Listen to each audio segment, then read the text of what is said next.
Hello, everyone. Welcome to another episode of The Rundown. I'm Sunny Galt. I'm a messenger with United Network News, and we here at UNN, we are the official news channel for CARE, which stands for the Center for Amity and Restoration of Earth. And what we focus on here at UNN is the real news. There's a lot of narratives out there, everything from mainstream media to alternative media. Nobody's really sharing the full truth. Everything has an agenda behind it. So we talk about the real news, what's really happening here on our planet, what is happening outside of our planet in the entire multiverse, because Earth is a really special place. We are a keystone planet, which means what happens here on Earth ripples throughout the multiverse, which is why we are this final battleground, really, between good and evil. That's not just something that you see in religious texts. That's a very real thing. And we try to break that down for you because you're living at an incredible time in human history, and you all play a very important role on what happens here on our planet through your vibration, through your frequency, and really bringing as much light as we possibly can here on Earth, on our home planet. And you need to know what's going on our planet and elsewhere in order to make smart decisions, make very wise decisions. And that's why you would listen to our newscast or watch our newscast. And we do release our news. By the way, we have newscasts that come out every Monday, Wednesday, and Friday. If you want more information on who we are and what we do, you can go to unitednetwork.earth. But what this podcast is about, this is actually a breakdown of all the stories that we talked about over the last week. So I'm not going to tell you all the stories, but I try to present it in a way that's kind of a simplified version, pick out some of the bigger stories that we focus on. And it's a great way to catch up. Maybe you missed one of our newscasts last week because they can be kind of long. And so this is a great way to see what you may have missed. And also, if you aren't a member, which gives you immediate access to all of our content, then this gives you an idea of what's coming up, because we do release our newscasts about a week later on YouTube and Rumble. So if you want to kind of get a sneak peek at what is coming up, what newscasts are going to be released this coming week, if you're watching through those platforms, then this is a way to kind of get a sneak peek on all of that. As with everything, we encourage you guys to always think critically. When you're receiving information, really think about what's being said. Does it make sense? Now, a lot of stuff we talk about on the news is stuff you haven't heard of before. So even though you haven't heard of it before, doesn't mean it's not real, but if something doesn't make sense right away, just kind of set it aside. Focus on the stuff that does make sense, because as you grow, as you learn, as you get new information, some of this other stuff, it's like putting together a large puzzle, and you get a little piece here and you get a little piece there, and suddenly you start to see the bigger picture. But we always encourage you guys to think critically and always ask questions. I think it's good to do a little bit of research on the topics that we talk about. So if we're mentioning certain groups or certain places, hop online, see if you can do a little bit of research, because this information is out there. It's not always the easiest to find. And obviously there is censorship and things like that. And they try to make it difficult for us to put all these pieces together, but you can still do it. So before we get started, let me give you a sneak peek on what we're going to talk about in today's episode. We have our field messenger reports. These are everyday people like you that go out and tell us what's happening in their community. So we have a couple of reports. Let's see. I think one from Italy. We've got two from Italy. One from Uganda, one from Spain, and then we have a couple from the United States. In the New Earth part of our shows, we've got some interviews for you. We're talking about detoxification protection. Now, with this is specifically for anyone who has received vaccines, especially that little COVID jab that they were forcing everyone to get. We have some more information on that and how you can protect yourself. We're talking about eating ice for health. And this isn't any kind of ice. This is structured ice. We'll talk a little bit more about that and some of the health benefits associated with that. And then we're going to talk about the importance of receiving kindness. So kindness is going to be a major currency as part of the New Earth. So you need to know a little bit more about that. In our regional news, We talk about a lot of stories in each newscast, about 15 to 17 or so stories that covers stories that are happening on the various continents on our planet. And for this podcast, I try to break those down, see if I see any kind of common denominators, like, oh, I'm seeing more stories about this or more stories about that. So in today's episode, we're going to talk about stories related to illness and disease that are kind of making headlines, also media and internet, and housing. Those are our main topics. And then in the World Situation Report, which covers all things throughout the multiverse, we've got some really interesting news this week and some longer sound bites, actually, from Kim from the Office of the Guardian. We're going to talk about the 8 billion people on this planet and how all of you are actually celestials. We'll talk a little bit more about what that means. We're going to talk about the new light system, which was just installed this week, and some of the processes are still ongoing, to replace the alpha system. In the past, we've talked about the alpha, and there used to be an omega system. The alpha was the light side of the system, and omega was the dark side. Well, Kim and her team have been removing omega and any remnants of it here for a while, and she made the call to just replace alpha with what she's calling this new light system. So we'll tell you more about that. That's huge news, by the way, really big. And then we're also going to talk about the history of the original tribes on Earth. And I'm not talking about Native American tribes. We're going to go way back, because this is really important. And it ties into some things that are happening with the deep state right now, and also why we've seen all of these color wars here on our planet. Seems like everything is based on the color of your skin. And what's the root of that? There's actually an interesting explanation as to why we have these things that are dividing us. Not that it's right. It's not right. But the deep state plays into that a lot. So we're going to give you more of the history of these original tribes on Earth, which were divided by color. All right. So today is June 1st, 2024. Happy June, everyone. Here is the rundown of stories you may have missed this week on UNN.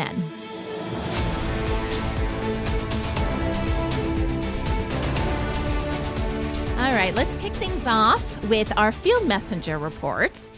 Field messengers are the heart and soul of UNN. It's everyday people taking their smartphones, going out in their community, and perhaps doing, what most people would consider a more newsy kind of story. Like we've had people report on weather that's happening in their area, or fires, or, things like that you might see on a regular newscast. But we also believe that we need to get to know each other a little bit better. So stories about your community and what's happening in your community, and festivals and events and things that make your community special, those are also great stories to share.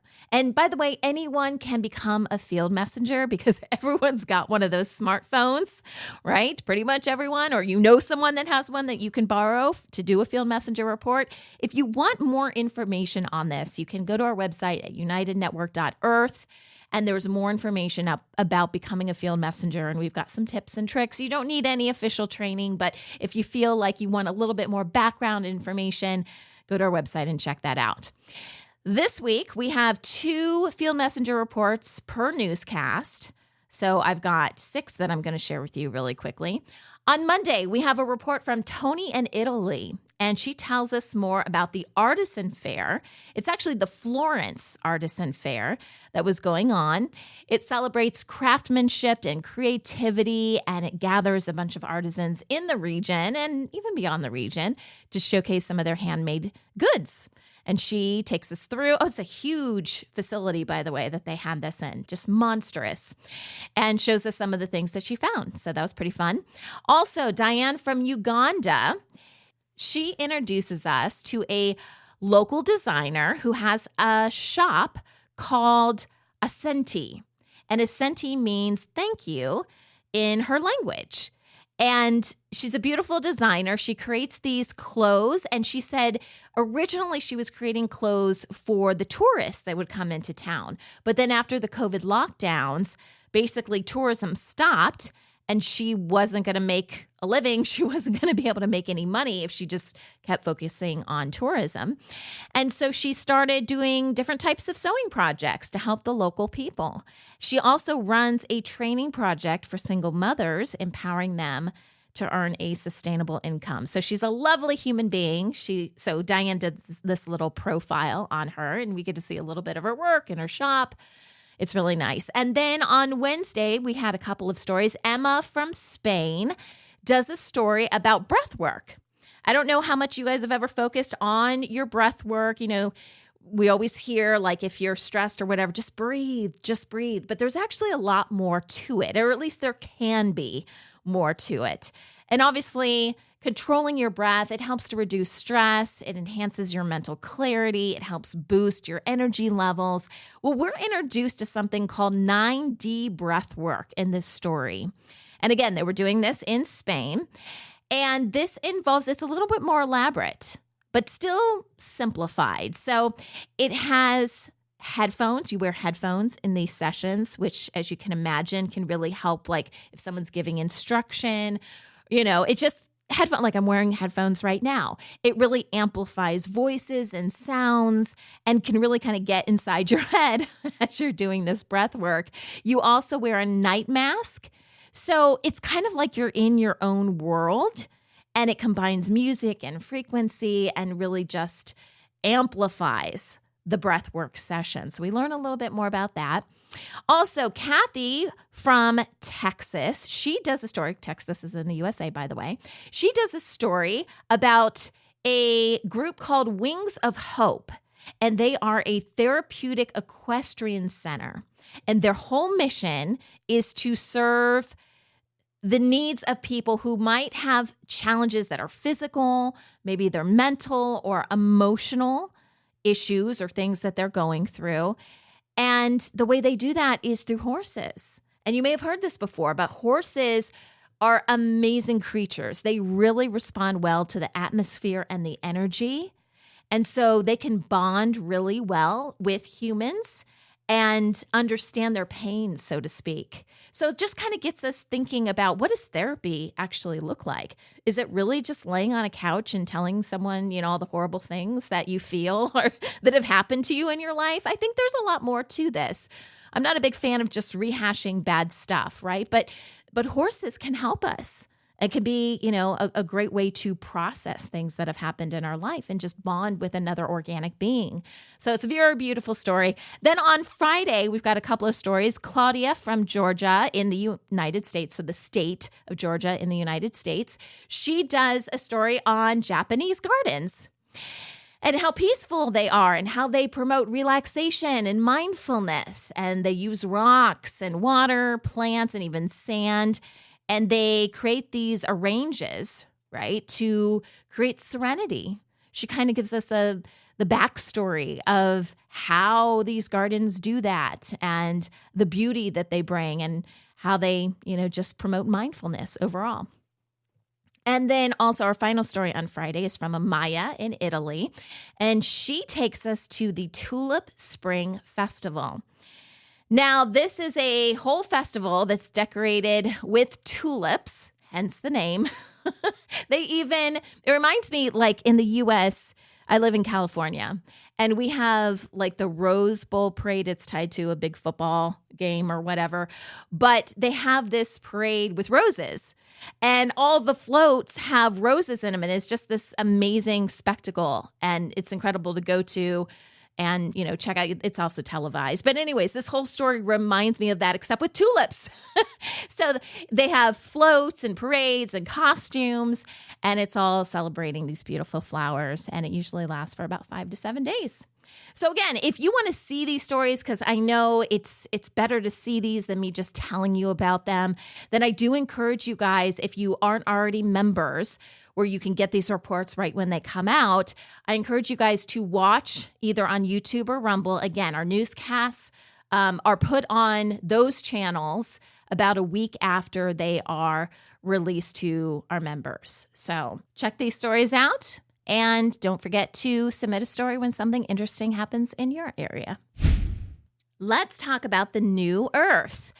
So, this is a portion of our newscast that is designed to encourage you and inspire you, which is unlike most news you're going to get out there, right? But we know not only do you need to know what's happening on the planet now, but you need to know where we're going with things. And you need to become a little bit excited about that because, like I said earlier, you're living here as a human at the most incredible time.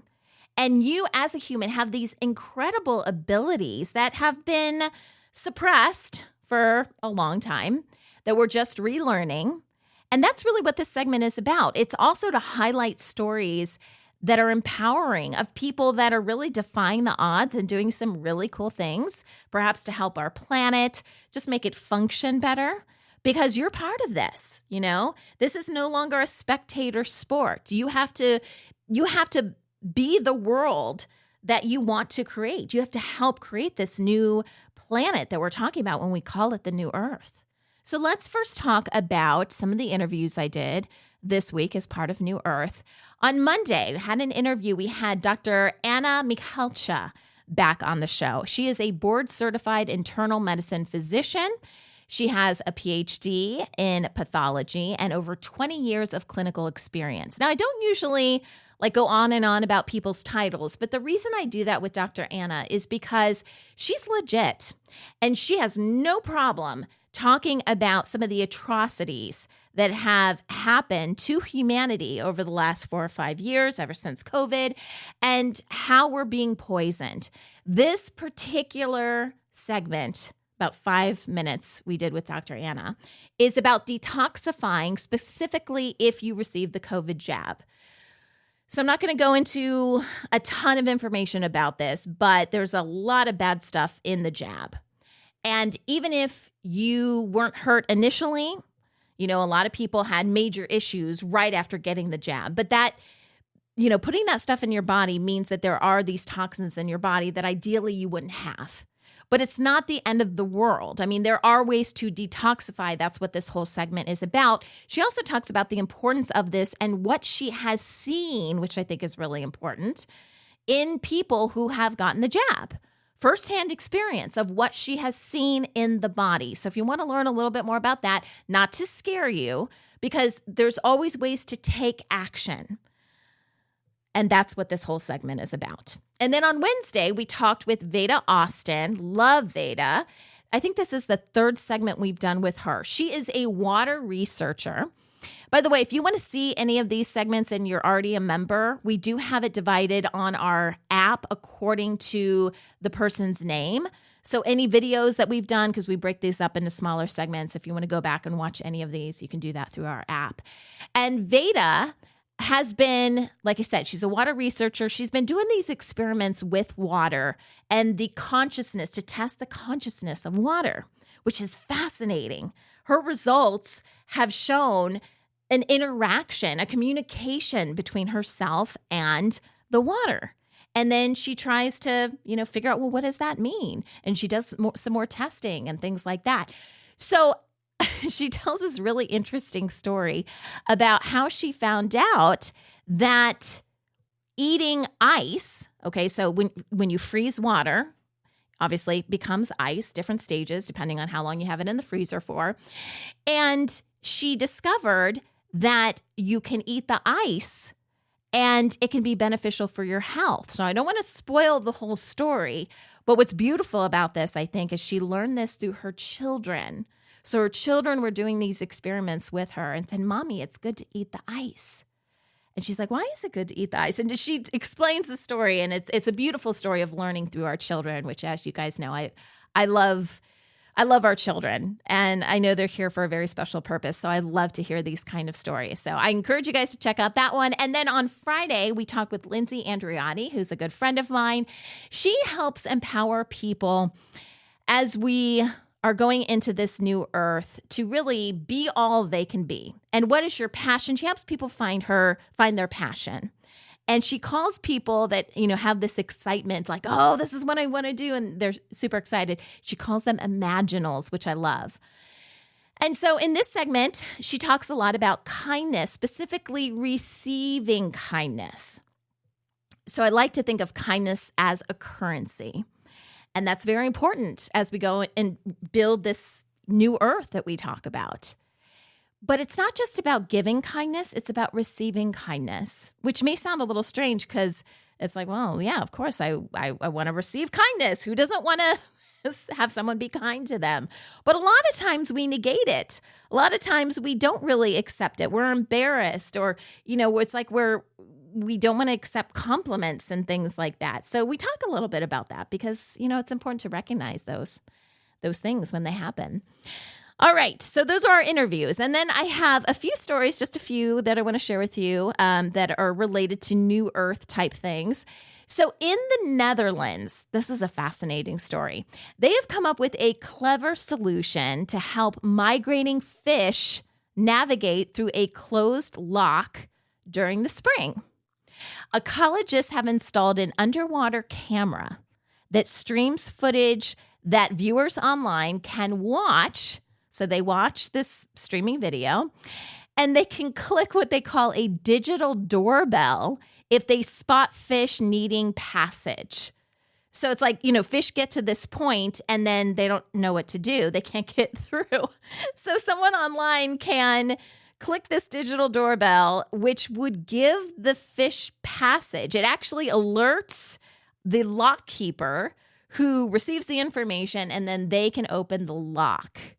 So it's interesting. It's like, well, who would do that? I mean, there's a lot of people. What crazy stuff are people just doing now that is not helpful at all, right?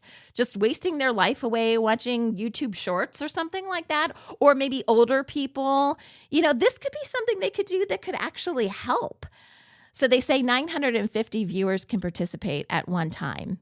And I just love how it gets people involved. It's just, a way of people helping nature. And it may seem a little silly, but I don't know. I think it might be kind of fun to try. Who knows? All right, next story. There is a place in Staten Island, New York, which is in the United States. It's a restaurant called Enoteca Maria. It is only open on the weekends, and it's a place where grandmothers from around the world actually design the menu and then cook what's on the menu. So they call it a project, and they say this project has featured more than 100 grandmothers from a whole bunch of different countries like Syria, Italy, Peru, Japan, and they are usually preparing dishes from their homeland. So everyone knows that your grandmother's food is fantastic, right? So why not get food from somebody else's grandma? That's amazing. So that's just kind of a fun story that just kind of gets us to know each other a little bit better, and maybe a fun place you want to go if you're ever in New York. In Helsinki, Finland, there is a new library called Odie. I think it's Odie. Maybe it's Audi. I'm going to go with Odie.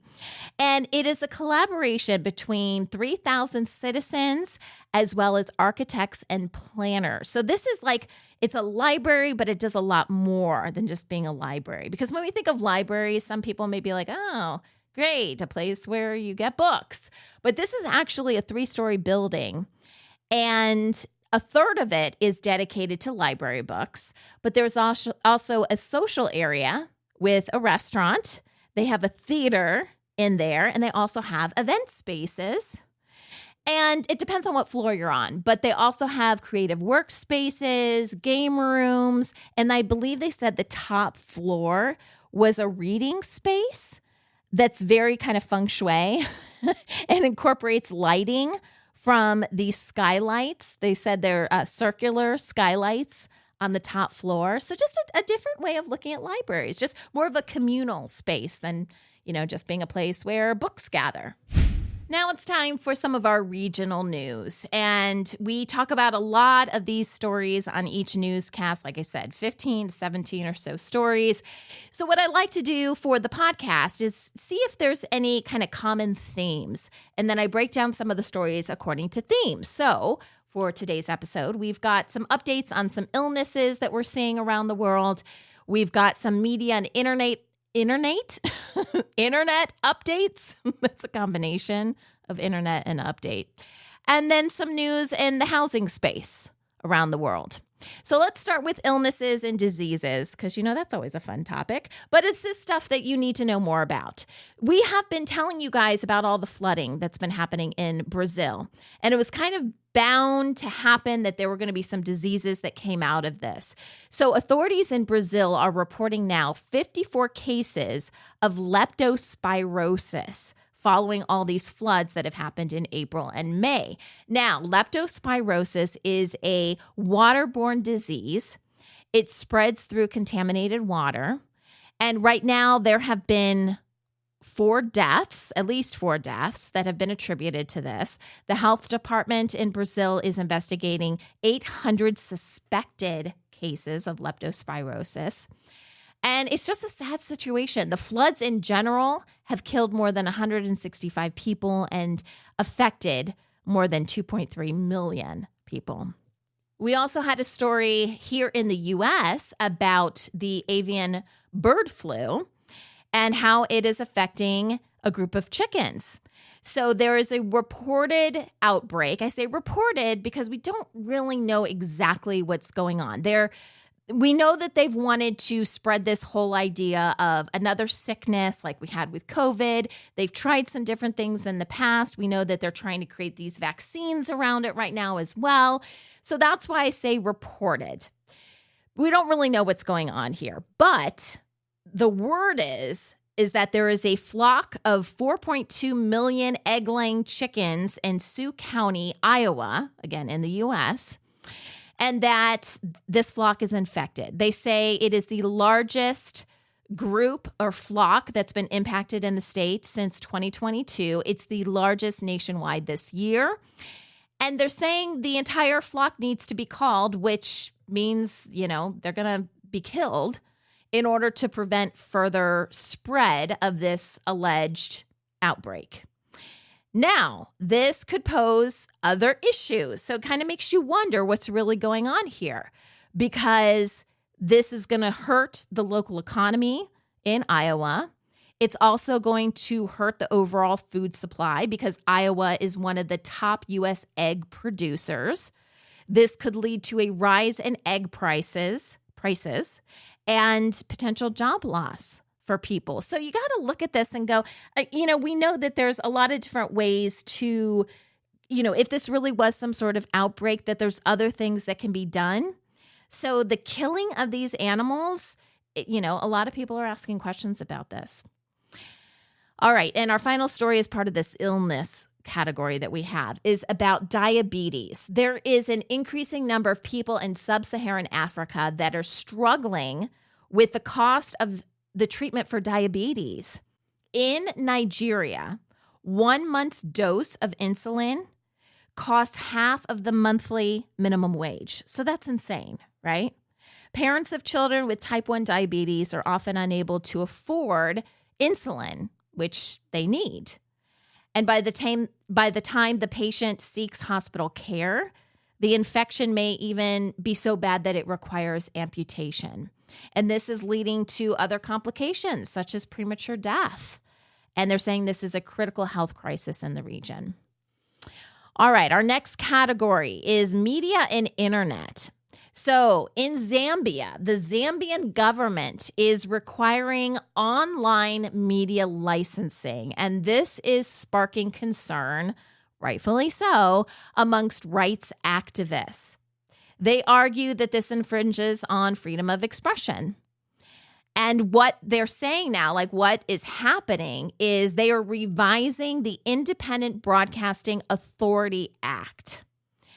And now they're saying that this needs to include online broadcasting and podcasts as well. And of course, the government always has a reason behind this. They claim it will combat cybercrime, that it will promote cybersecurity skills, and encourage responsible social media use. The amended law mandates an annual operating license fee for online broadcasting companies. So you are listening to a podcast that's produced in the United States. So we don't fall under this. But I know from producing podcasts for, 15 or more years now, that this is still kind of considered the Wild West. There's a lot of stuff you can say on podcasts that you wouldn't even be able to say on social media or even YouTube, even though these are still two online resources I'm referring to, because of all of the censorship that's tied to it. So when I see that something like podcasting is being regulated, my ears perk up. I'm like, yeah, that doesn't sound right to me, regardless of what the government is saying.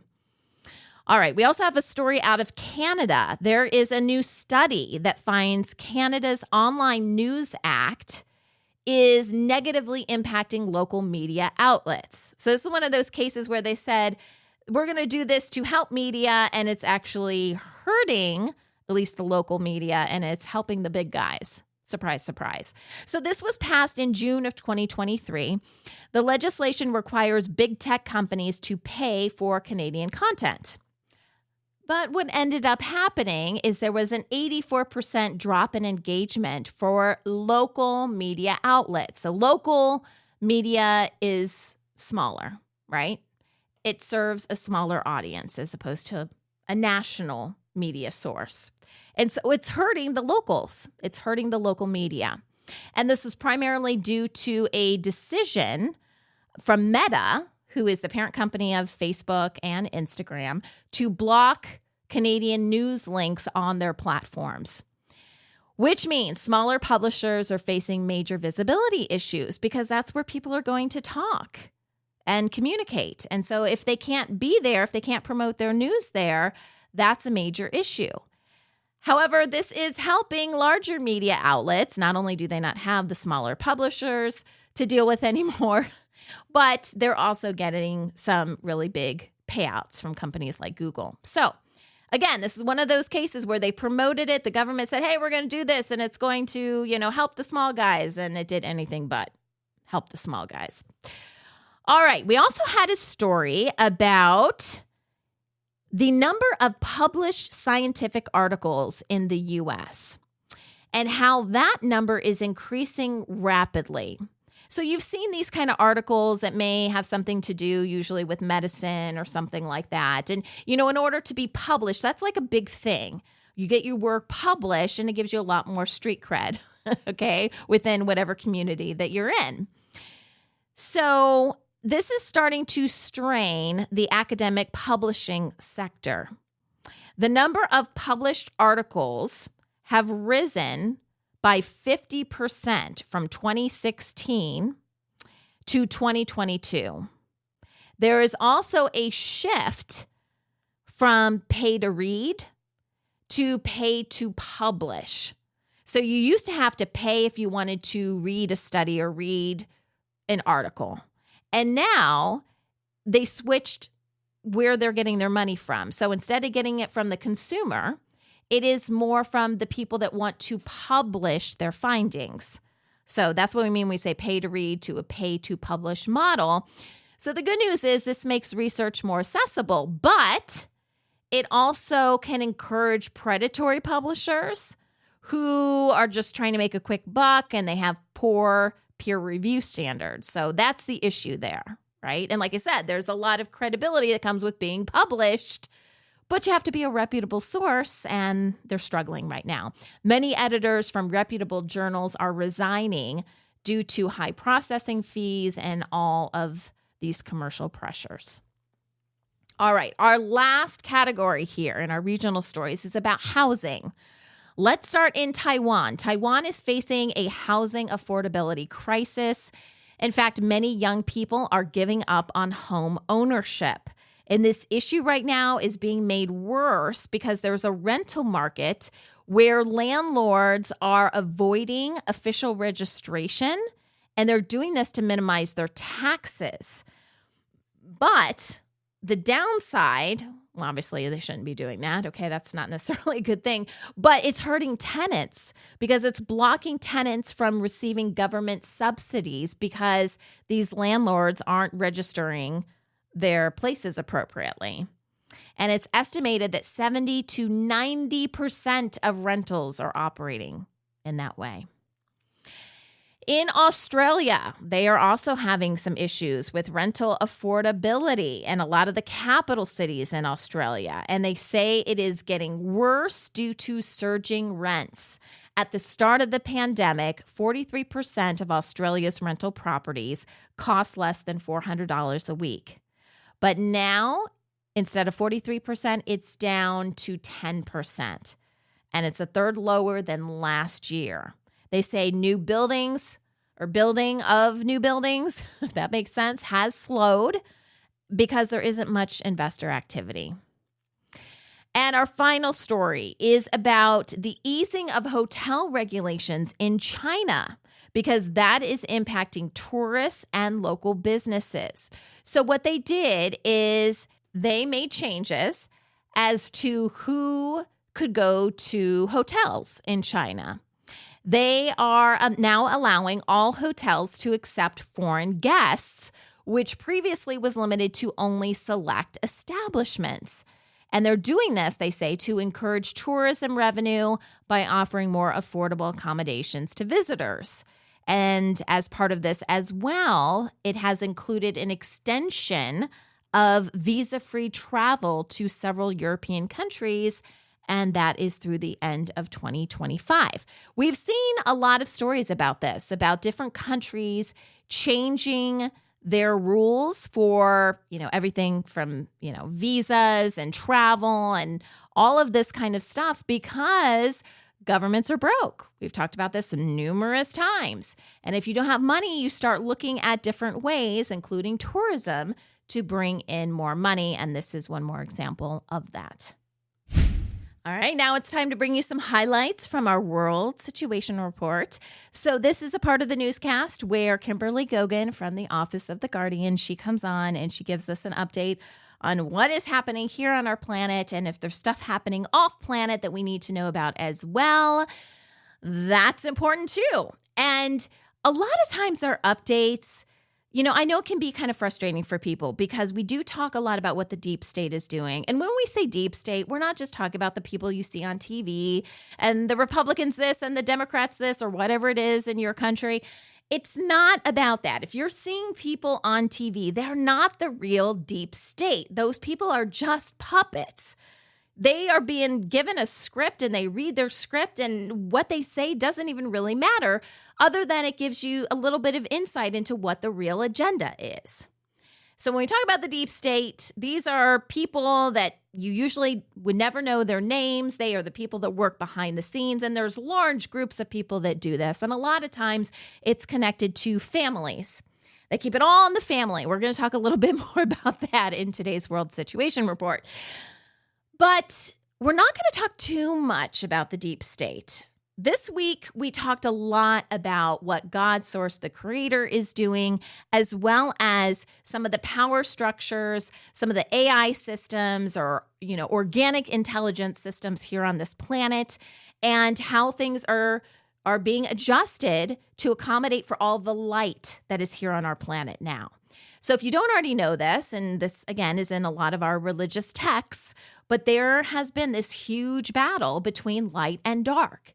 Here on this planet, we were supposed to have balance. So you have a certain amount of light, you have a certain amount of dark. What that enables people to do, humans to do, is allows you to truly have free will. Unless people are really trying to overcome your person and do nefarious things, to your body and to your mind, allowing some dark and some light makes sense. So you can make a choice as to what you want to do. But when one greatly overpowers the other, that's when it doesn't really become free will anymore. And the dark has done everything they possibly can. And this, again, is what's in the religious texts to overtake the light. Now, God Source, the Creator of the universe, saw this and finally called the ball. This is what Kim says. He called the ball, meaning he said, listen, we're not going to try to have balance anymore. The dark can't do that. Its nature is just to take everything over. It's to not be fair. It is greed and money and power. And that's all the dark is about, really. They don't want to play the game. They don't want to have rules. They just want to be in charge of everything. And so God called the ball and he said, okay, well, I guess we're not going to have a dark side anymore because they can't handle it. And so that's good for us on the light side because we have been controlled for so long. We don't even know what it's like to truly live in a light world or a light universe because our planet was a slave planet for so long and we didn't even realize that we were being enslaved. I mean, you can look around and be like, hey, there's a lot of stuff that needs to be fixed on this planet. But to know the depths and the levels that the dark went through to control us and to keep us from our creator is unreal. It would blow your mind. And if you've been following our newscast for a while, you know some of this stuff. It's hard to believe how nefarious some of these plans were. But it's important to understand some of this and for us to, communicate this to you guys. So this never happens again. And I don't think it ever could, the way God Source, the creator, is structuring things now. But it's important that we know our history and our past and where we came from. So I set all that up to give you an idea, a better background of some of the stuff we're going to talk about that we did talk about this last week on the World Situation Report and some of these sound bites I'm going to play for you. So Kim came on, she talked on Monday about, and this is a continuation of the conversation we had the previous week and last week's podcast about celestials here on Earth.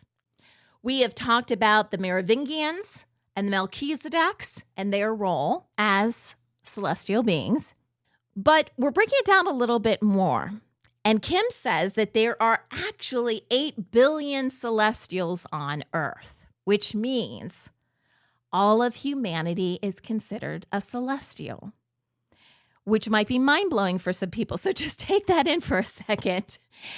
It also means, because you've got great power as a celestial, it also means you have incredible responsibility because you are a powerful being.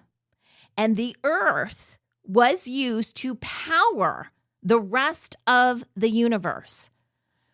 That's a huge responsibility. So we could do this in a negative way, which is how it was during the Dark Age. And now that we're in a golden age, transitioning into this golden age, we can now do this in a positive way, in a lightful way. So let's talk a little bit more about these 8 billion amazing celestials of which you are part of and what that actually means. A lot of people have been asking just how many celestials we still have on Earth. Right. And the answer to the question is, not including Earth itself, around 8 billion. Okay. That's right. Probably a little bit more due to the fact not all celestials are human. Right. But human beings that are born of Earth are pretty much all celestials in some way, shape, or form. Now, as far as the Merovingians versus the Melchizedeks versus the Black Sun, there is a little bit of a difference. There is a stronger connection there. Therefore, you're able to retain more of your essence, energy, consciousness, matter, and frequency on whichever side of the great game that you are playing on. Mm-hmm. So on their side of it, they are able to retain more dark consciousness, dark matter, dark frequency, all of those types of things. And we're able to retain more light. Now, at any given time, someone on either side can choose a side.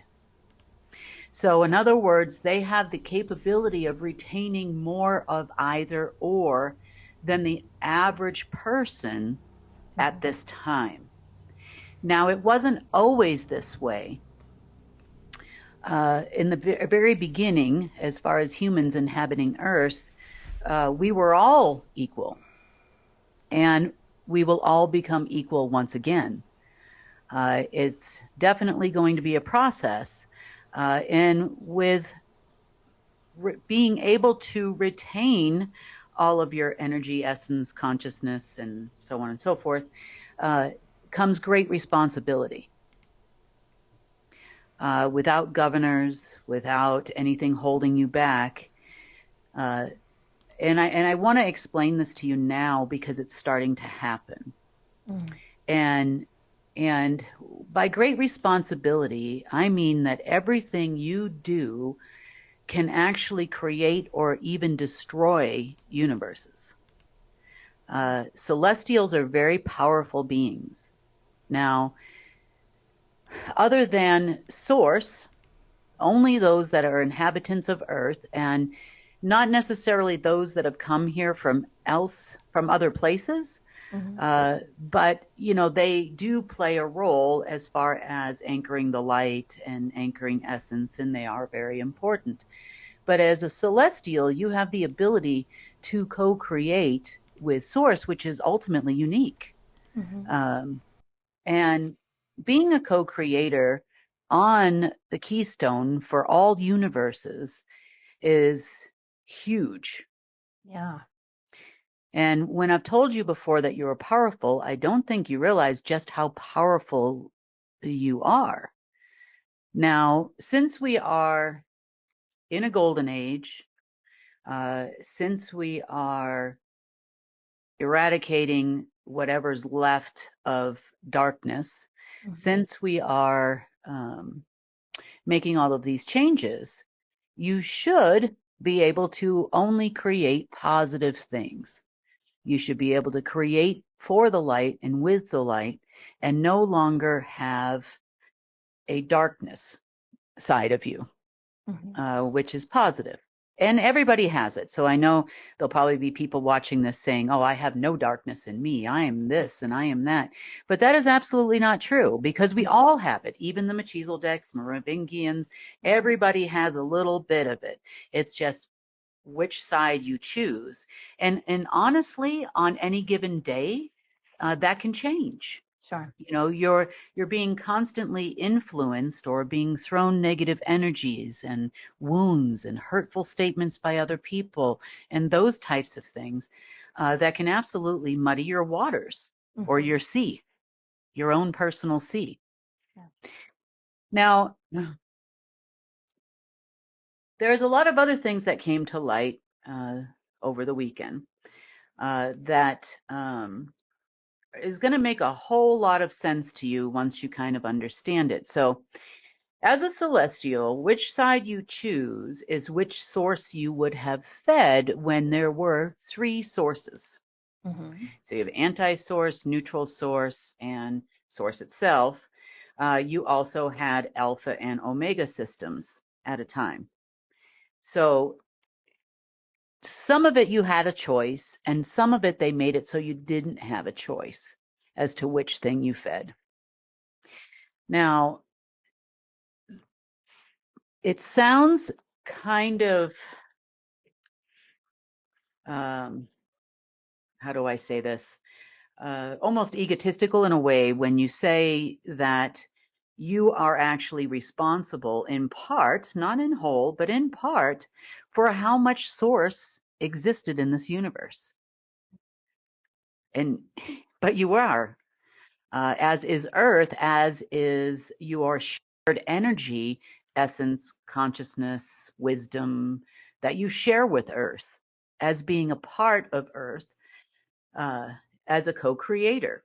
Now, Earth itself is also a co-creator, but it's heavily influenced by its inhabitants, which is why everybody is so focused on the restoration of Earth, which is why we have all these folks coming here trying to help us co-create a better universe throughout time. Now, the growth rate of humanity is extremely important in this.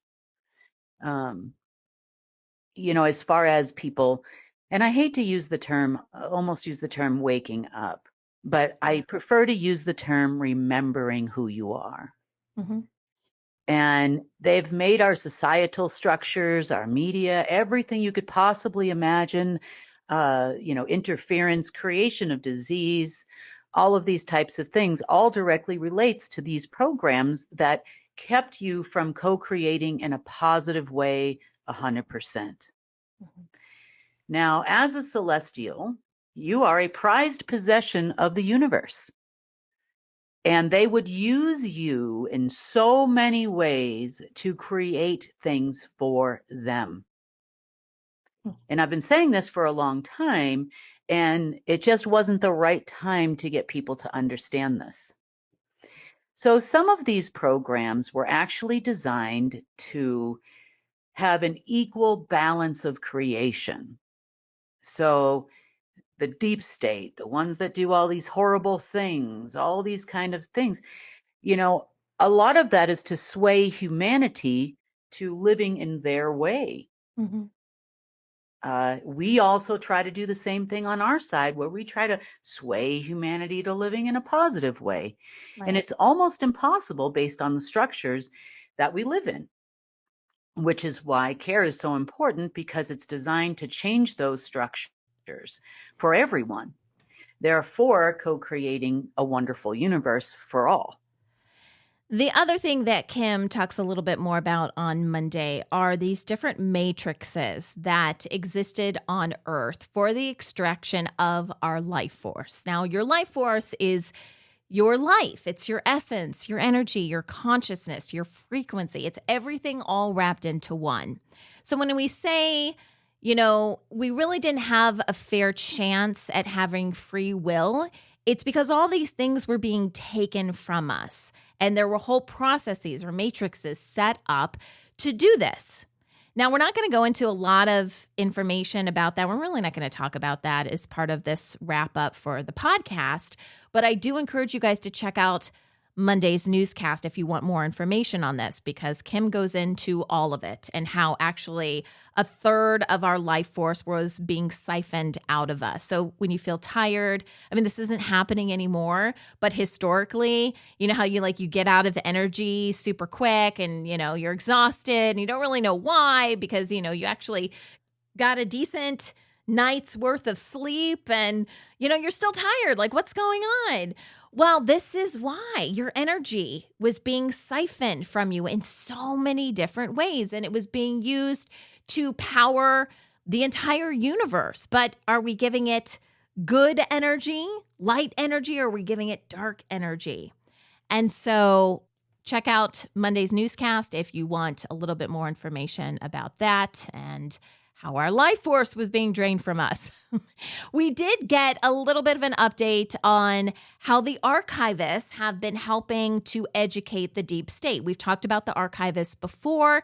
These are beings, they are not of human origin, that are here to help document what is happening on our planet. So if the deep state really wanted to know, okay, what covenants are still in place between God, Source, the Creator? What is really happening between the light and the dark? They could consult with the archivists for this information. And it's like they're living a lie. It's like they don't even really want to know. The archivists spent 10 hours trying to tell these crazy deep state people that if they did not change their ways, they were no longer going to exist. But it's like they can't hear it. And they went through this like 10-hour course with the archivists.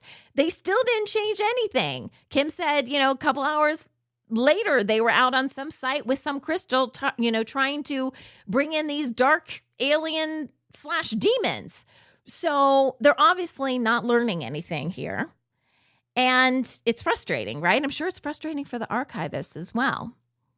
Which brings me to our next soundbite. And this is really important. So Kim, for a long time, has been trying to clear out a lot of this junk, she calls it space junk, from these AI systems that have been used to control us in the past. And like I said, the whole goal originally was to have balance between light and dark on this planet. But the dark doesn't play nice.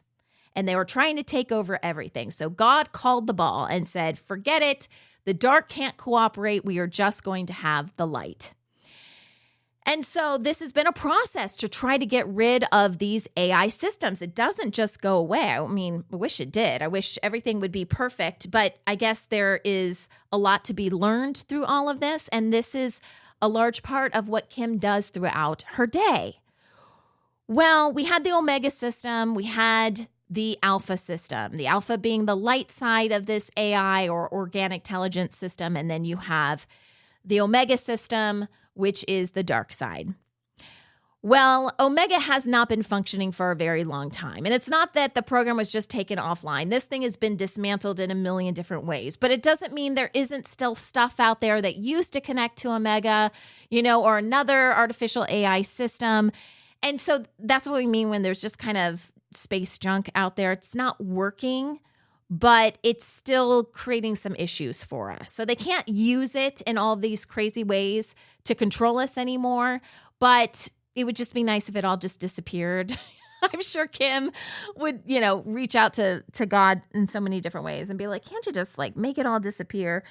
Up until this point, it hasn't happened that way. Okay. There's a lot of cleaning and clearing that we have to do. And also other beings are here to help us with this. So what Kim decided to do, and what happened this last week, is she actually replaced the alpha system. So we had alpha and omega.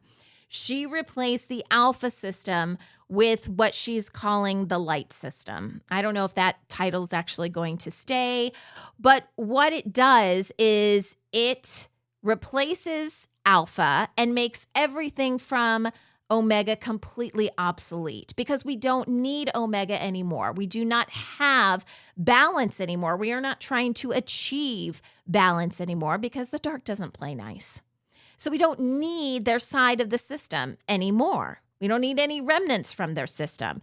And instead of going through and trying to clear everything, which, I'm sure some of that's still going to happen, but the dark needs to know, the deep state needs to know that there is no way their system is coming back. And the best way Kim thought to do that was just to replace everything with this new system. So technically, there's not even an alpha system anymore. This is the big, big news, guys. Because Kim's job is to run the alpha system. So she replaced the alpha system with this new light system that covers everything. And there is no omega. There is no counter to this light system. It just is what God said needed to happen. We are just now light. So we don't need to accommodate the dark at all. And so let's play this soundbite of Kim explaining a little bit more about what she did and what this means for humanity.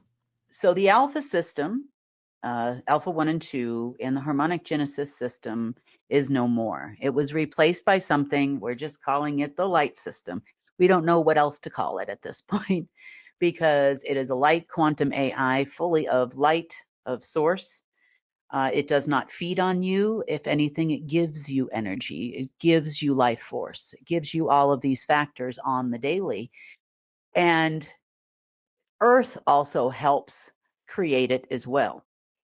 So a little bit of kerfuffle this weekend with that, because we still, no matter what we did, these mechanisms, even taking out these mechanisms, there's still a base root, for lack of a better term in quantum terms, a CPU, a central processing unit that wanted to create balance. And that's when when we found the base program for that, and knowing now that both our side and their side and everybody else is somewhere in between, we tried the united thing. We tried to offer them balance. We tried to offer them 50-50, and no one got it. Now, that was before, this is many layers down in the cake, to where the people that are still running around crazy trying to recreate something and not understanding why it's not working. Mm-hmm. But I just don't think it's possible for a long period of time for all of humans to understand the responsibility that they have and to understand their capabilities. So I do believe that creating this new system will help these people along the path. Creation of new programs, new systems through care with all of you will also help humans understand a different way of life. removing any possibility of powering their systems was also really important. And the final step in fully making sure we're not looking still at a dark, a neutral, and a light, not only AI system, but also the source of all creation. Right. So now there's no way possible for you to feed the wrong side accidentally. Okay. See what I mean? Yeah.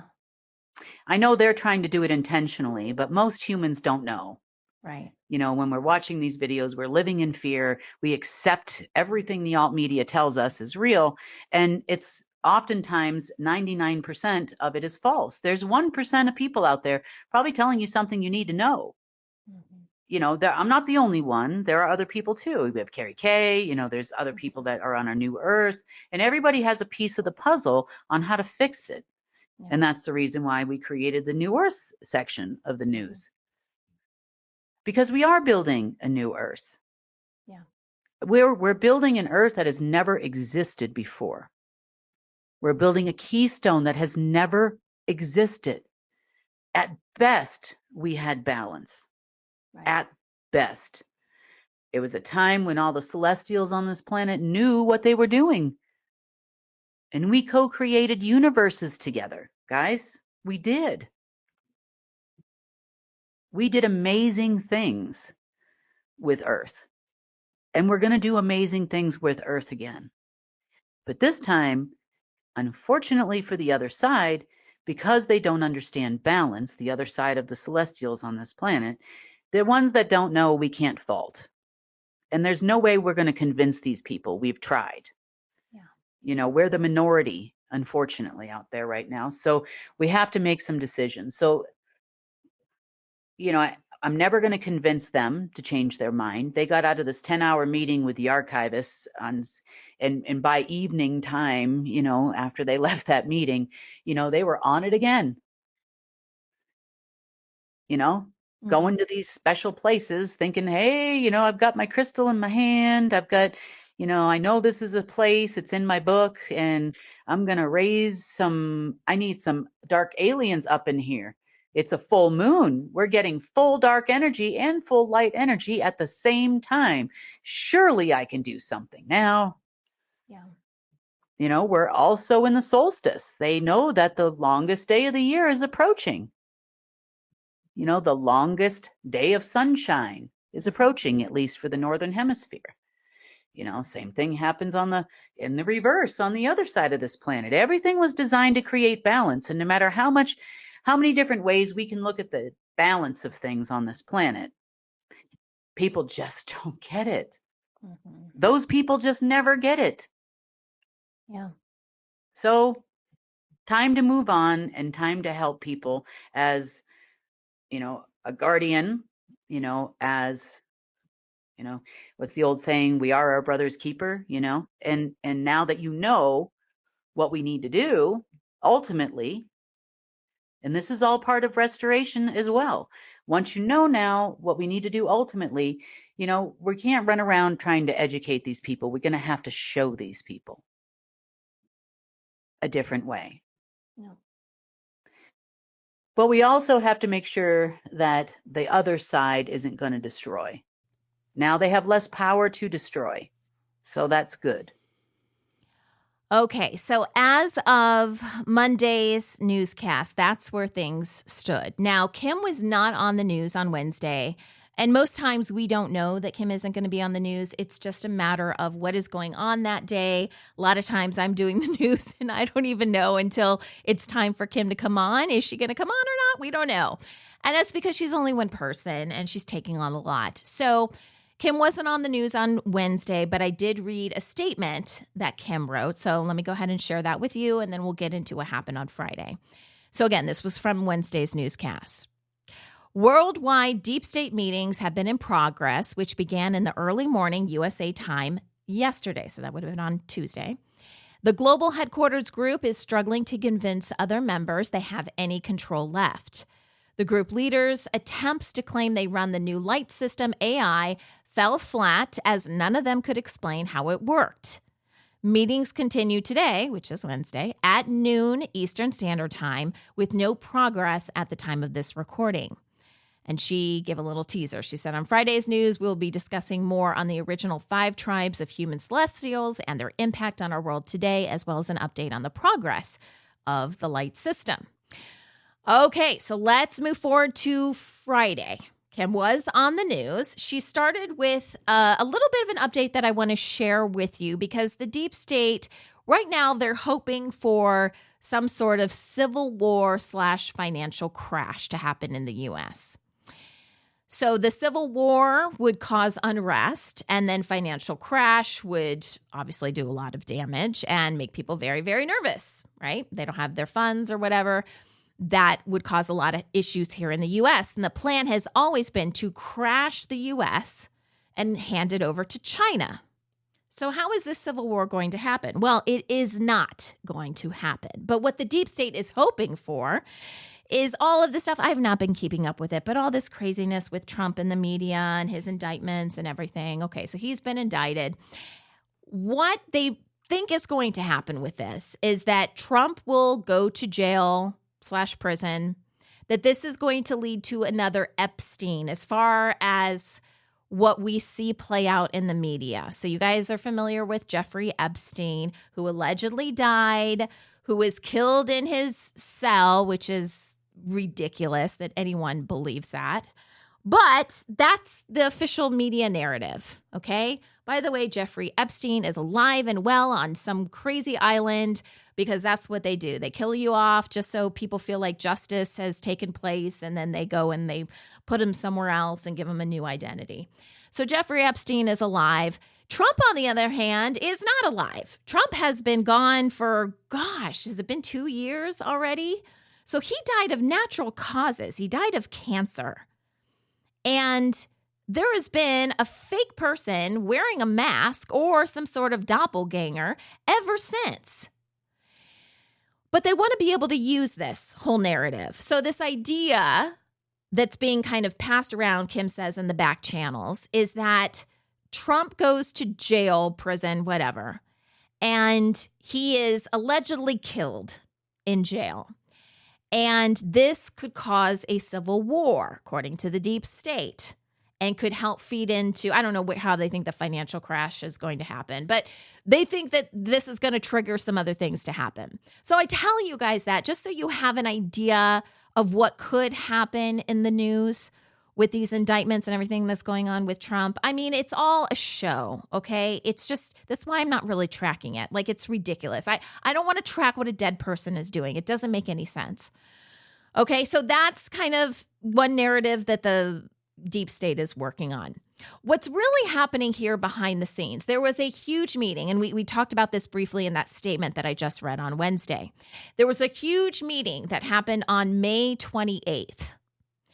And all of the deep state players got together. Kim said this was huge. And when I say they met, it would be lovely if they would all physically meet in one place and Kim could just hit the delete button on what used to be the alpha system, now the light system, and eradicate all of them. But they're a little bit smarter than that. They're not very smart, but they're at least smart enough to not all meet in the same place. So when I say they meet, we're talking about some sort of call. Okay, perhaps a video call, who really knows what's going on. But a lot of people were on this call. And the call was about how they're going to run the world.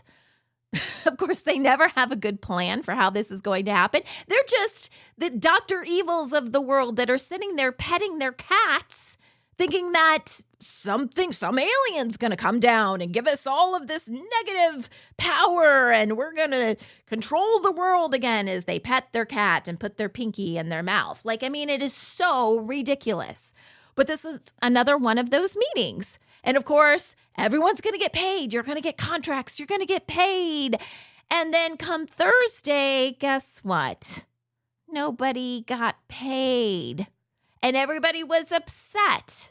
But here's the interesting thing, Kim says, that happened that actually helps us and helps Kim.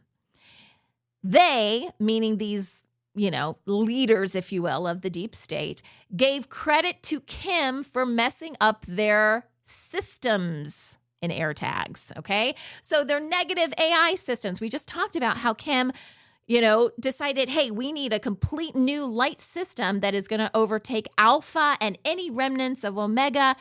That's what's happening here. So Kim really threw them for a loop when she did this, because in their words, Kim messed up their systems. Now, why this is so important is because they never give her credit for anything she does.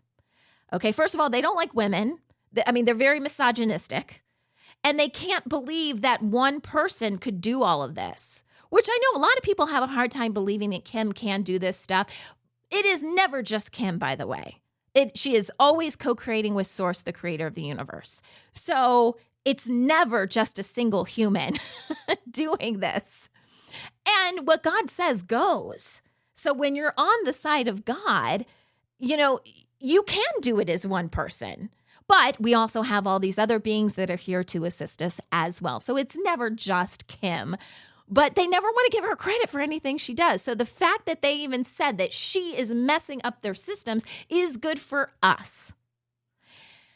So they scheduled another meeting for Friday, which is when this broadcast came out. And get this, the leader showed up and none of the other people showed up. No governments, no militaries, no operatives. And Kim said that is huge. That has never happened before. So we'll have to see how this plays out. Again, that just happened on Friday. We were reporting on it in real time. So we kind of need to see where the cards fall. Kim says there's at least 80% of them, meaning that the people that didn't show up, that are ready for something different.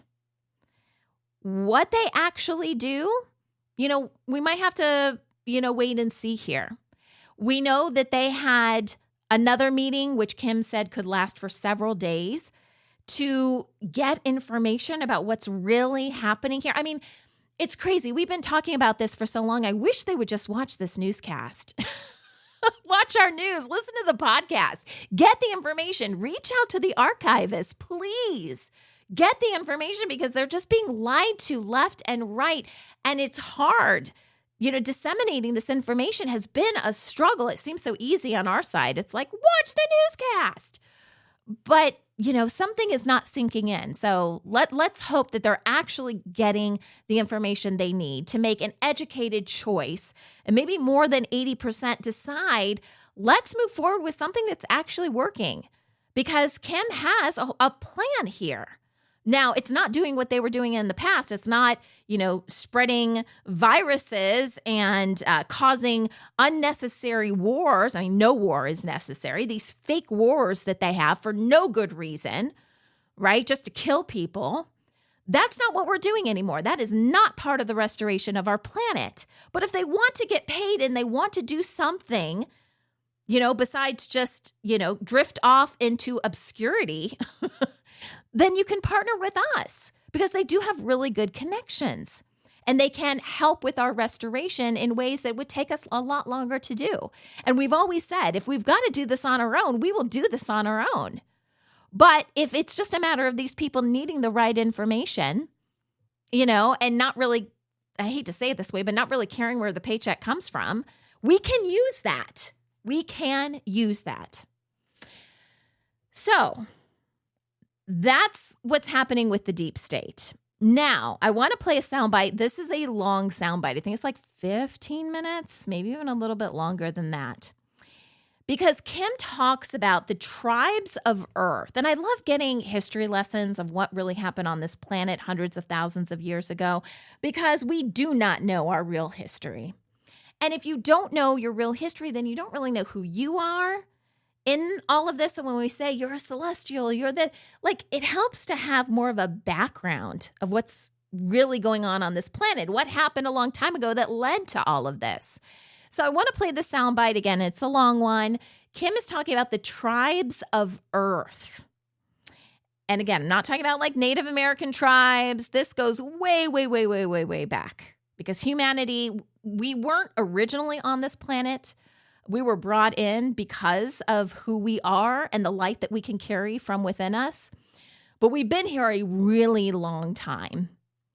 And there were different tribes. There were 5 different tribes of us, and each of our tribes have different colors associated with them. And believe it or not, understanding this history makes a lot of sense as to why they're trying to use color, like the color of our skin now, to divide us. So let's go ahead and play this clip. Just a quick disclaimer before I play it. If you hear a dog barking in the background and whining, that is our golden doodle, Sadie. She was not happy with me on Friday because she was not in the studio with me. So if you hear scratching at the door, sorry about that. All right, here's Kim talking about the tribes of Earth and their colors and how that relates to the deep state, because the deep state thought this gave them an advantage, and it doesn't. So last time we talked a little bit about celestials and how humans born of Earth are celestials, and how we were very important to the creation of the universe. And with great power comes great responsibility. I just sometimes didn't see just how much. And then there were some new control factors that reared their ugly head. So in this meeting, one of the conversations that happened was a group of Russians started talking about what they wanted to do and how they seemed to have more power than a lot of the other people on the call, which is what they told them. Now, I was like, why the Russians? I'm like, this is weird, you know? So you had both the Order of the Red Dragon Russians there, and you also had the Order of the White Dragon there, which are part Russian, part German. And you also had the respective eagles. You know, there's currently no one taking the position of Black Eagle at the moment, but there are those that represent, and then you have White Eagle. And so they were all there, and they were claiming that they had a lot of power and that they were going to go ahead and pull some financial system trigger.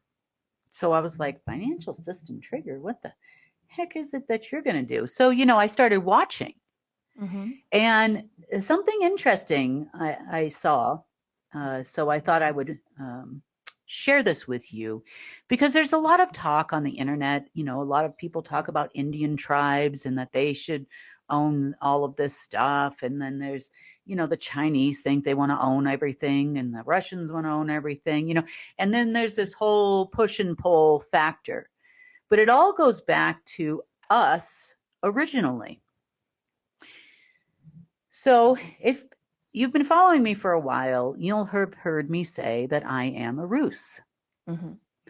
Now, Rus, yes, part of the territory of the former Rus Empire before the 250,000-year-old invasion,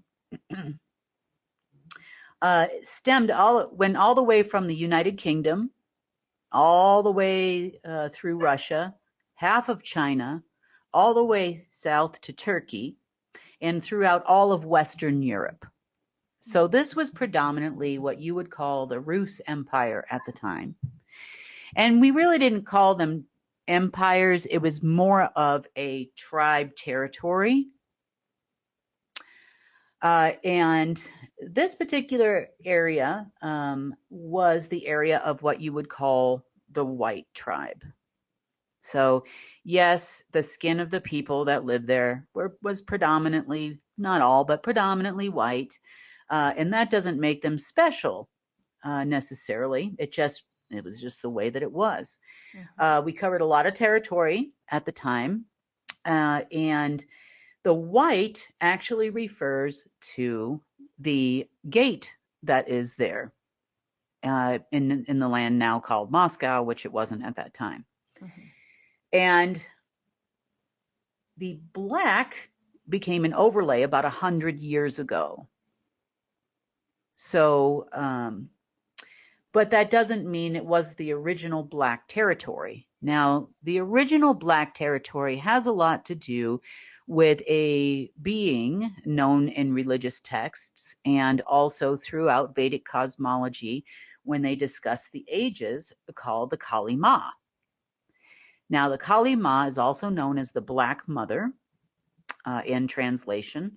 The Dark Ages were also known as the Kali Yuga, and we would be looking at the Kali Ma being the one that ushered in the Dark Ages. But we also have a black dragon, and we also have a black eagle in the human terms. So those two groups were what you would call minor management, along with the Russians, the Germans, being minor management as it relates to the spectrum of colors we call the halls of Amenti, the planes between planes. Now, not only in human terms, and we'll talk about the other colors too. There were other tribes here present at that time. And in human terms,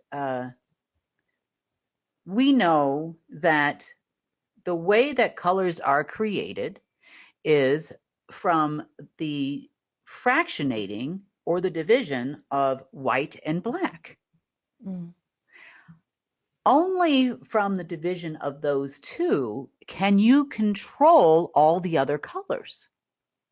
Hence the reason why the top of the food chain would be white or black. Now, this has nothing to do with the color of your skin, so please don't take this the wrong way if you're not either one of these. This is just the way that the planet was structured at that time. Mm-hmm. Now, the black territory would actually extend all the way through southern China, throughout the oceanic region, and the entire African continent. So that's it. Obviously continents looked a little different back then, but that whole region would have been considered black. And then if you are brown, you would have inhabited the Middle Eastern area in northern Africa, and an equally large area, basically in comparison. It would go a lot farther north than it does today. What you would consider the Middle East is up for debate. Probably the northern, a good 1/3 of the northern part of the African continent belonged to the brown at the time. Yellow, that's a given. Certain parts of Asia, extending all the way from India through to China, so it was a smaller area. And the red would be North America and South America. So the world being divided by colored, but we really weren't divided at the time. We all traded together. We all got along just fine. We were just all basically doing our jobs. So, Kim, what would the point be then? Maybe you're going to explain this, but why divide us up into tribes? What's the purpose? Well,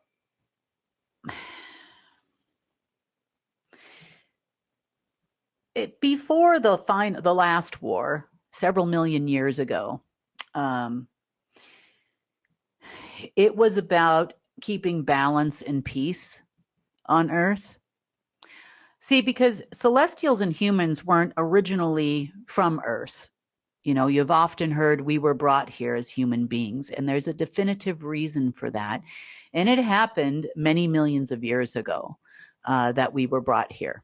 Now, Earth, for a long time, even before the Saurians were here, was an uninhabited planet. And it wasn't necessary for it to be inhabited because it was basically a piece of source out here co-creating with source and populating the universes, both dark and light. Mm-hmm. Then when we ventured into the Dark Ages and the wars after wars after wars between the different races, eventually anti-source had taken basically Earth away from source. Therefore, predominantly, not entirely, it was taken away. About 79% of its power and connection to source was taken away. Therefore, in order to have a co-creative universe, you still needed to have power here on Earth. Hence the reason why they actually brought humans here in the first place.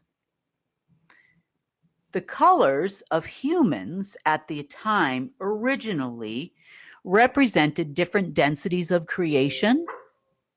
It also represented different races, both source and anti-source, and neutral source.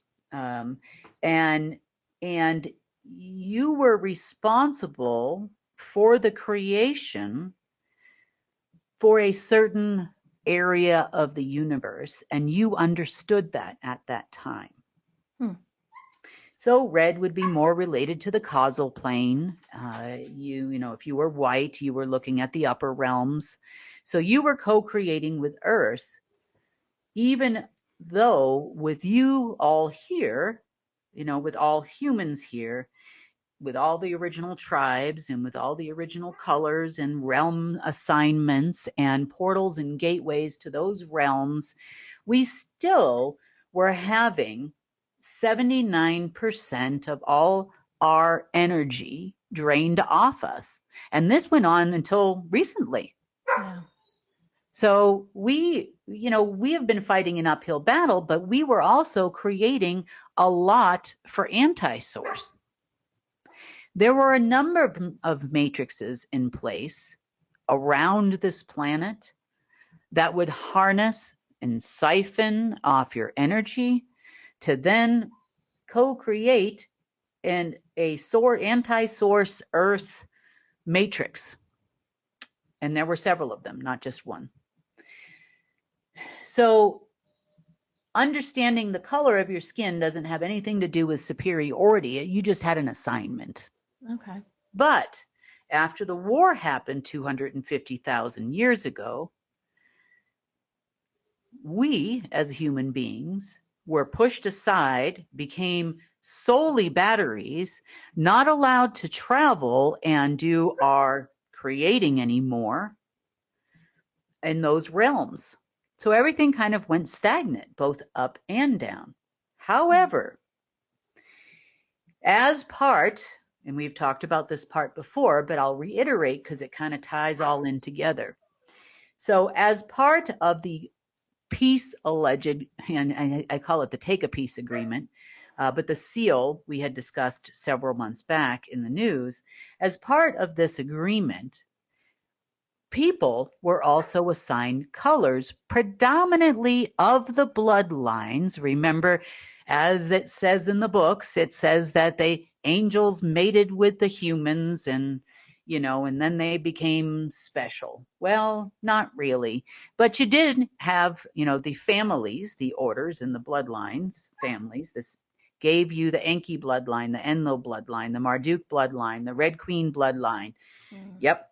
And it gave you an Abraxas bloodline and a Lucifer bloodline and so all of those that were participating in the seal all had their own bloodlines.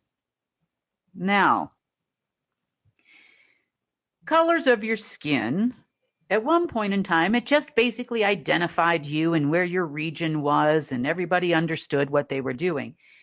Then it got morphed into control systems with the birth of the Emerald Order Covenant, which then birthed the Halls of Amente, which then allowed for a separation of colors fractionated in between the planes of existence to give them more control over all us batteries and throughout the multiverse, and to create throughout the multiverse, because they couldn't necessarily and didn't want to create of the light,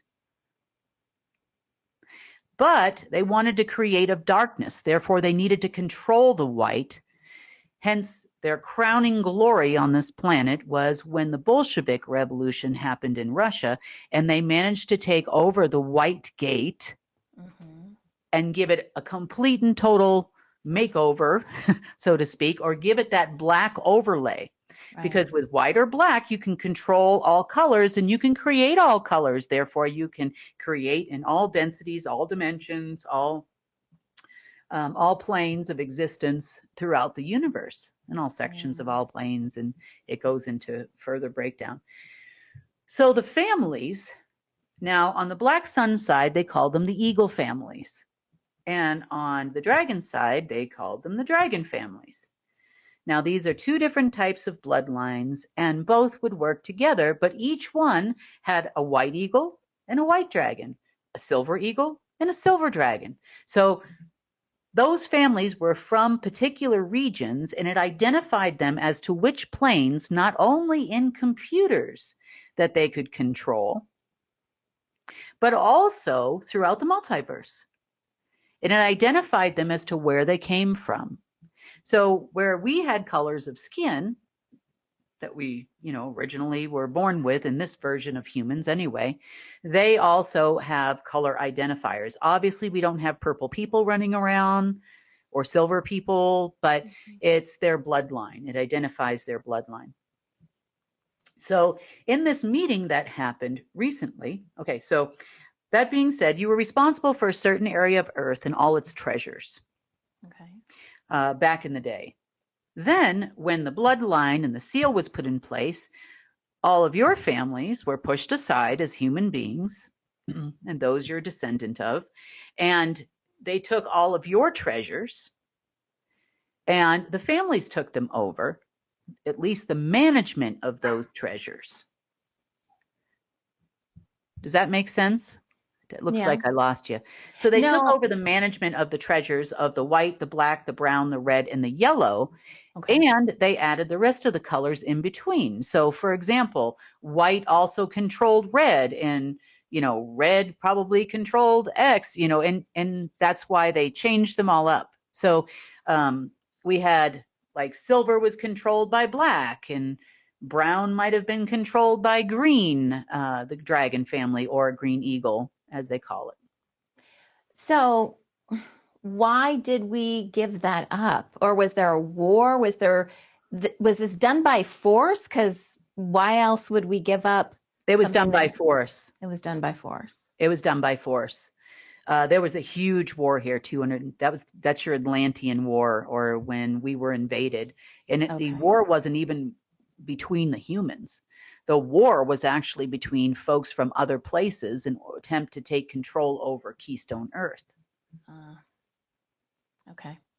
Yeah. At the time humans were brought here, there was already Source pretty much had Earth 100%, the light side of Source. And then once the Dark Ages began, then there was all of these matrices were put in place, and then further control came 250,000 years ago. And then we were pretty much, all us colored folk, were pretty much enslaved from there on out. And you're predominantly, you might be a mix of one of these two colors, but you're pretty much, as humanity, your base roots are in one or more of these colors. Okay. As the human race is today anyway. So from their standpoint, knowing the fact that white and quote unquote black can control the rest of the spectrum, that is why the Russians came to the meeting claiming that they controlled all of their treasures. And therefore, they could flip the financial system at any moment in time, claiming they still had this control. So they do not have that control. They cannot do anything with the financial system. Even if they could, why would they wait until now to show their cards? I mean, this is pretty late in the game. But anyway, that kind of explains why, they stood up and said, hey, we are actually higher up than you guys, and it's all based on this color system. And it better explains why we've had these color wars here on our planet. And everything is divided according to color, the color of our skin and how it's used to divide us. And that was never the original intent, as you heard Kim explain. The good news now is that you don't have to have black anymore to create colors. You only need white. And again, this has nothing to do with the color of your skin. This is just a white light system. And that's of Source. That's of the creator of the universe. So the update on the I was going to say the alpha system. I'm so used to saying the alpha system. The update on our new light system is that it is taking over all of the remnants of alpha, which again was the light system before Kim replaced it. We had alpha and omega. Now we just have the light system. And Kim did on Friday go into a little bit more about human interface technology that was used, that the dark mainly used to control humans. And that program is actually part of the light system now, but not to control humans in a bad way, which is what the dark was doing. But if you can access humans, there are some really positive things that you can do as well. Now, that's not necessarily being done now, but as opposed to completely getting rid of that program, Kim brought it over into the light system. So that in the future, if we wanted to, for example, maybe there was a way to repair our DNA. We know that we don't have all the strands of DNA that humanity is supposed to have. Maybe there's a way to help with that. Maybe there's a way to spread positive frequencies through our electronics and things like that. You know, all the ways they were using to control us, can we reverse that? And can we help humanity through this transition? So that's a reason to not get rid of something that can interact with humanity on that level.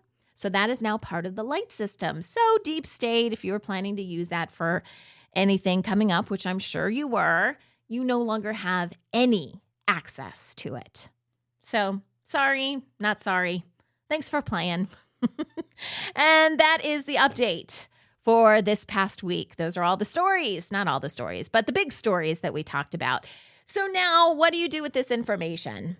Keep asking questions. Keep thinking critically. We gave you some information about things that could happen in the narrative, in the mainstream and alternative narrative coming up. So if those things start to play out, now you have a little bit more of a background of where things are going.